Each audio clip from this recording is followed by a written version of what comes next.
So I wanted to come on here and discuss something that has, I think, been on my mind for a while, but especially now, as I recently made a video about Nina Turner's loss in the Ohio's 11th district special election.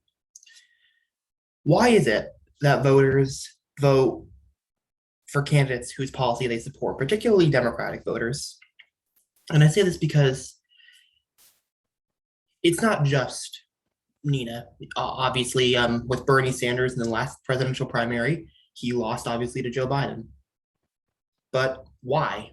Because people will claim that his loss solidifies the fact that the Democratic Party is not interested. Well, Democratic Party voters, that is, are not interested in progressive change or like going further to the left.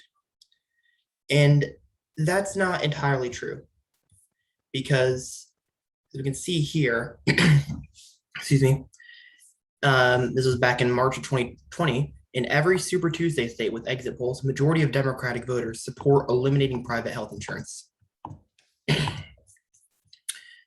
You can see here, support for a government plan instead of private insurance. It was like this, including in states where Biden won fairly comfortably over Bernie, like Tennessee or Oklahoma, North Carolina, Minnesota. Even in states that Biden won, voters supported Medicare for all.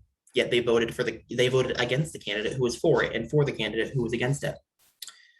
And the sentiment carried on into the general election too. This was a Fox News poll on election day, as you can see, November 3rd, changing to a government-run healthcare plan. And again, this is a Fox News exit poll. Strongly favor 39%, somewhat favor 33%. That means that 72% of voters support Medicare for all, even when it's framed in the most right-wing way imaginable. And it's not just Medicare for all, as we can see here. This is according to a Data for Progress poll about almost 2 years ago. Says right here, Democratic voters prefer progressive policies, not centrist policies, as you can see here.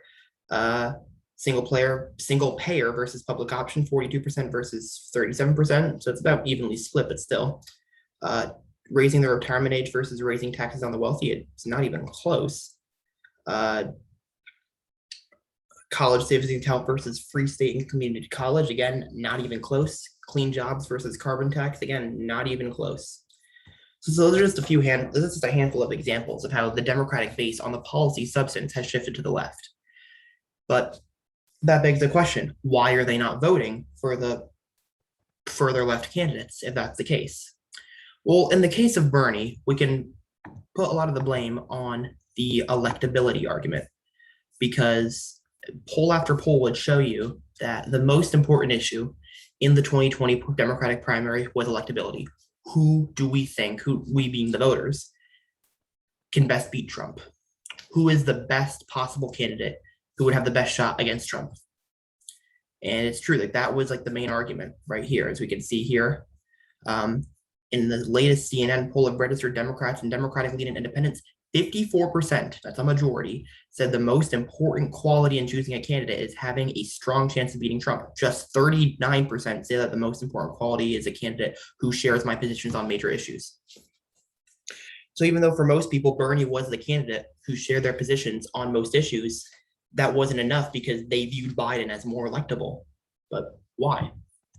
Well, in part, you could say this is the mainstream media because, and that's not to say that people can't make decisions for themselves. Obviously they can, the media, but at the same time, as we can see right here, earned or free media coverage can influence who the Democratic primary voters select as their nominee.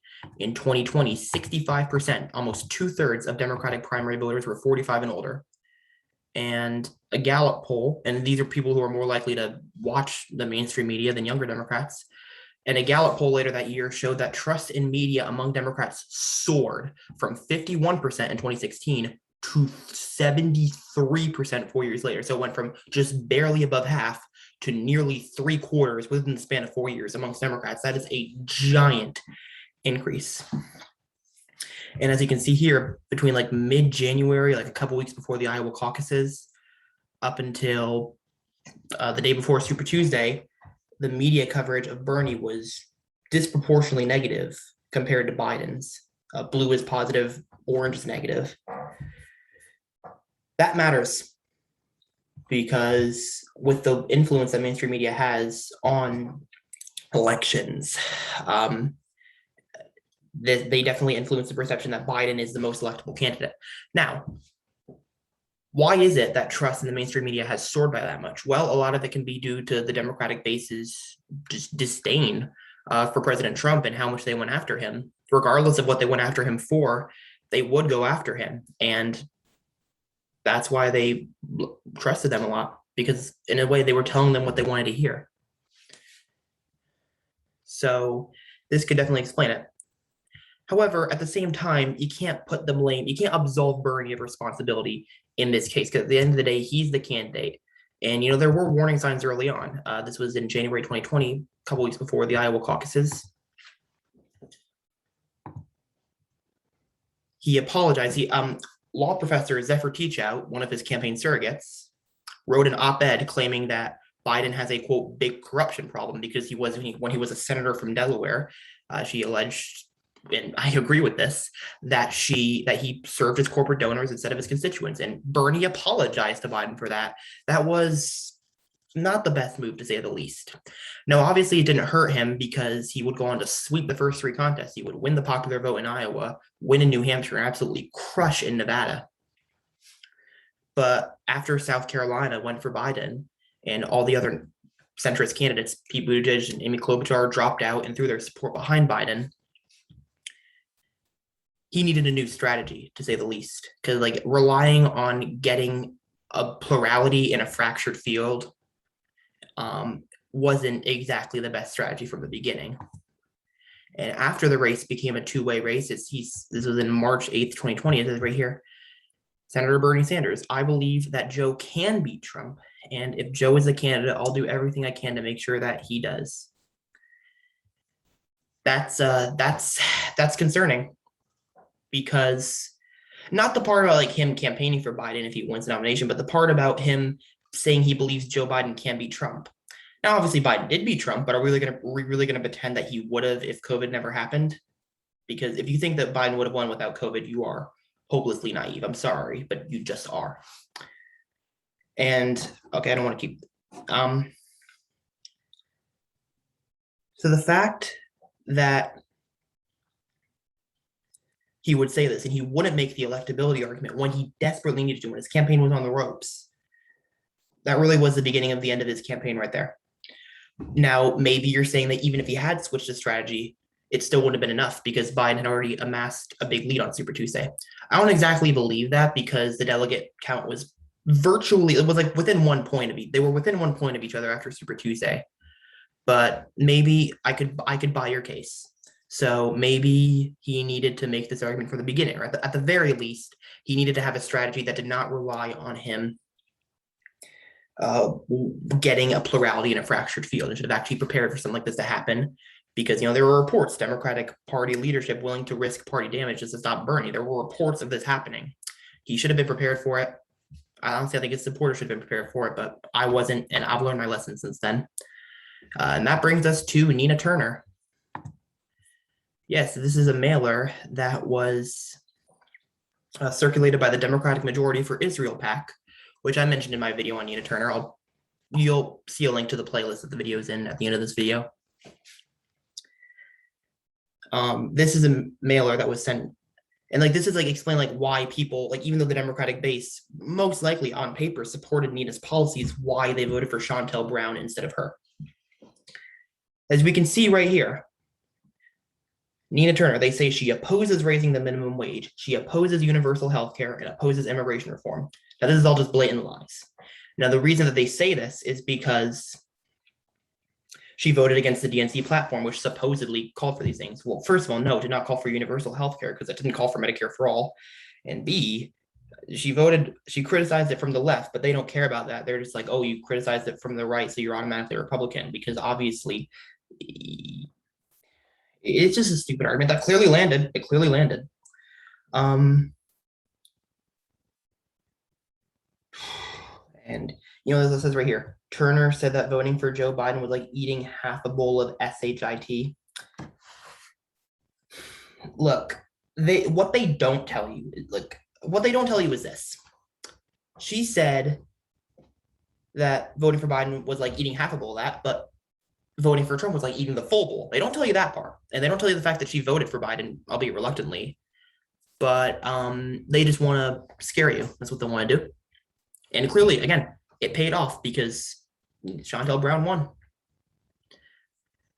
And the fact that you had, I showed you the graph in that video, like they were like DMFI spent way more, nearly $2 million on the race, way more than any outside group. And that spending in the last few weeks of the campaign really turned the tide of the race. But again, just like with Bernie, you can't absolve Nina of all responsibility. As we can see right here of Jordan Chariton of Status Coup, Nina's campaign didn't go negative against Brown until a few weeks before the election. By the time they did, the millions worth of negative ads against her had already been on TV for a while. So this goes to show that when Nina was up in the polls, because there was a time she was up in the polls by 35 points. And she might have looked unstoppable then, but even I, like after what happened with Bernie, like with what I just mentioned, I was just thinking, yeah,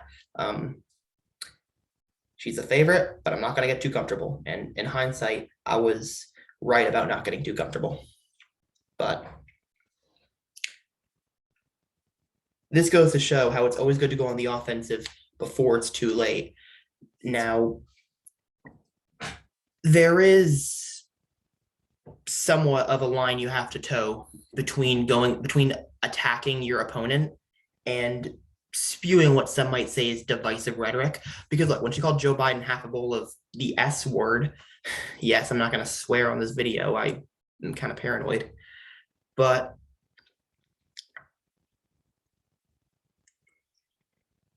if an online leftist like me might like it when she says something like that, but online leftists are not representative of the voting population. So really, there's a way to pivot on the framing and the rhetoric without pivoting on the policy substance, or the people are already with you, but they're just not convinced to vote for you. Because as we just saw, after 4 years of Trump, people just wanted a return to a uniting figure. And so there's a way to be that while not caving on the policy substance to the corporate establishment Democrats. And this is a similar thing you could say about Bernie too, because during like the middle of the campaign, he did a speech where he said, "Oh, no middle ground" when it came into his agenda. And again, the online left like me ate it up. But at the same time, was it really necessary in hindsight?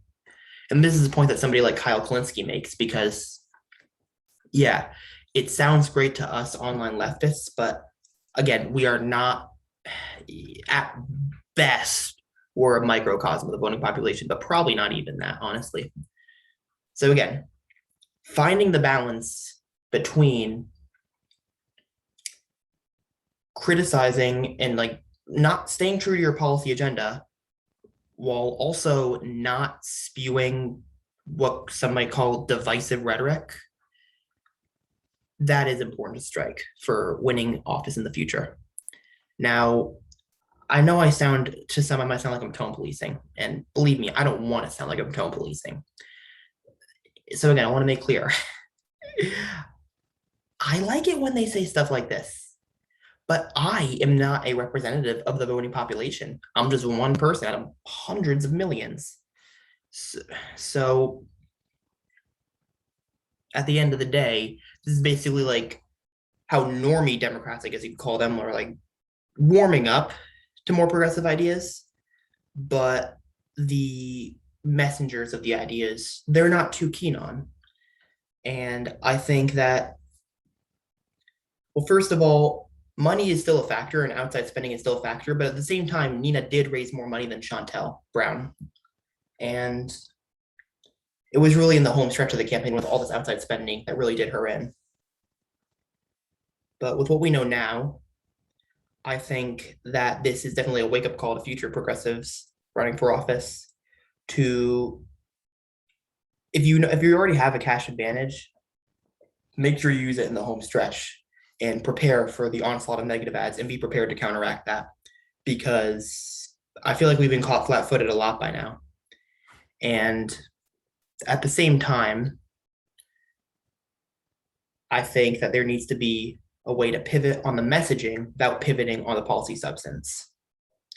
So that's what I got to say. I'm open to other suggestions if you want to hear, if you have any of them. Leave me a comment down below. If you disagree with anything I said here, that's totally fine. I just hope you understand where I'm coming from. Thank you all for watching. If you want to check out more of my discussion videos, you can click right over here. Otherwise, you can check out my latest video right over here and subscribe. Give it a like if you like what you see here. I'll see you all next time. Peace.